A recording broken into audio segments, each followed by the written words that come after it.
Ataku had always been the pillar of her family. A woman in her early 40s, graceful, with silver hair, she commanded respect and affection from everyone around her. Having raised her 3 children on the busy streets of Lagos and seeing them grow into adulthood, she had a quiet satisfaction.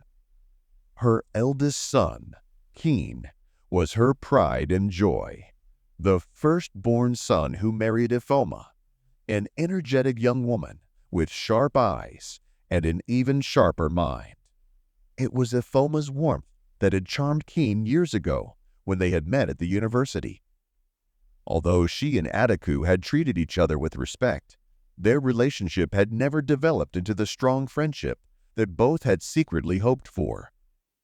There was a mutual realization that they were, after all, 2 different women from different generations. Politeness and courtesies were always on the go, but no one ever went further than that. One evening, Ataku arrived to spend a week with her son and his wife after a minor surgery. The doctor had recommended rest and a few days of light activity. Ifoma took on the role of caregiver, doing everything with clear efficiency, preparing meals, making sure Ataku was comfortable, and ensuring the house was in order in Keen's absence. Keen, busy with work, believed that his wife and mother would coexist peacefully in his absence. But one quiet evening, the situation began to change. "Mommy, your legs must be aching after sitting for so long." "Let me give you a massage," Ioma suggested. Ataku, who was reading a book on the couch, smiled gratefully at her sister-in-law. "Thank you, dear. It would be a good idea. My legs are getting old." Ioma smiled, reaching for the lotion. She sat down next to her mother-in-law, placed Ataku's leg in her lap, and began to work her hands skillfully, gently kneading the tired muscles. They sat in silence at first, the familiar scent of lavender lotion wafting through the air.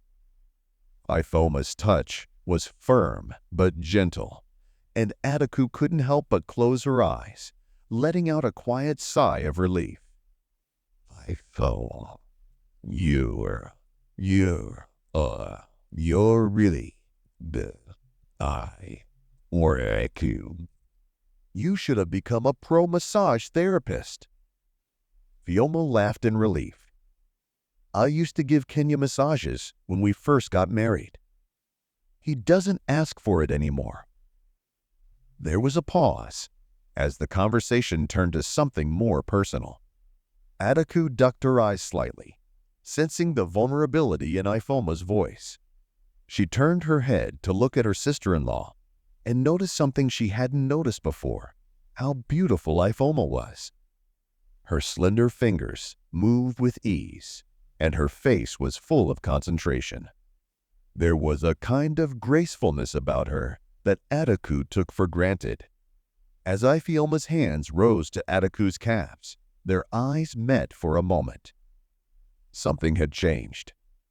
It was unspoken, but palpable. The touch lasted too long. Ifoma's hand, warm against Ataku's skin, moved more slowly, more purposefully, as if testing the boundary between caring and something else. Ataku's breath caught. The moment dragged on, weighed down by emotions neither woman wanted to acknowledge. For the first time, Ataku felt attracted to her sister-in-law, an attraction she hadn't realized she had. The intensity of the connection was astonishing. Ataku gently but firmly pushed her foot back. "That's enough, Ifoma." "Thank you," she said, her voice flat but detached. Ifoma raised her head, her hands frozen in the air, as if she had been brought out of a trance.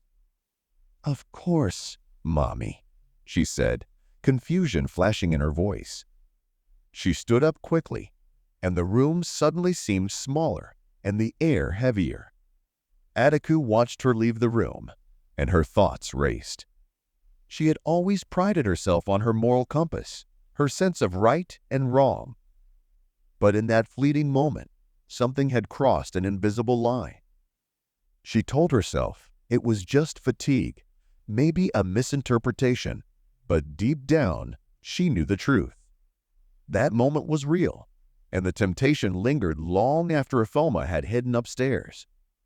For the rest of their stay in the house, Ataku kept her distance, trying not to let their communication slip back into such intimacy.